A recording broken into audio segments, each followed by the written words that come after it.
आज मैंने हस्बैंड से कहा कि मुझे जल्दी से मैंगो ला दें, इससे पहले कि मैंगो का सीज़न ख़त्म हो जाए मैं जल्दी से ये रेसिपी बना के रख लूँ और इसको पूरा 3 महीने इंजॉय कर सकते हैं। तो मेक एंड स्टोर की रेसिपी आपके साथ शेयर करूँगी, आपको भी पसंद आएगी। मैंगो के चंक सबसे पहले हमने अलहदा कर लेने हैं, उसके बाद ब्लेंडर में डाल देना है और इसको हमने ना ब्लेंड करके इसकी प्यूरी बना लेनी है।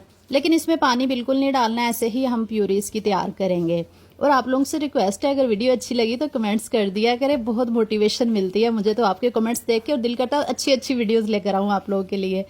फिर मैंने 1 कप चीनी ली, आधा कप पानी डाल के ना चाशनी तैयार की यहाँ पे, और 10 मिनट के बाद फिर मैंने इसमें तमाम प्यूरी डाल दी और इसको ना पकाना शुरू कर दिया। यहाँ पे हमने इसको 20 मिनट के लिए पकाना है और पास खड़े होके ही पकाएंगे ताकि ये नीचे ना लगे, और साइडों पे हमने साफ़ करते जाना है। एंड पे फिर हम इसमें 2 से 3 टेबलस्पून लेमन जूस डाल देंगे और दोबारा से पकाएंगे अच्छी तरह से जब तक जूस जो है ना वो ड्राई नहीं हो जाता। तो 5-10 मिनट मज़ीद मैंने पकाया है और ये देखिए अभी हम इसको चेक करते हैं कि ये रेडी हुआ है या नहीं।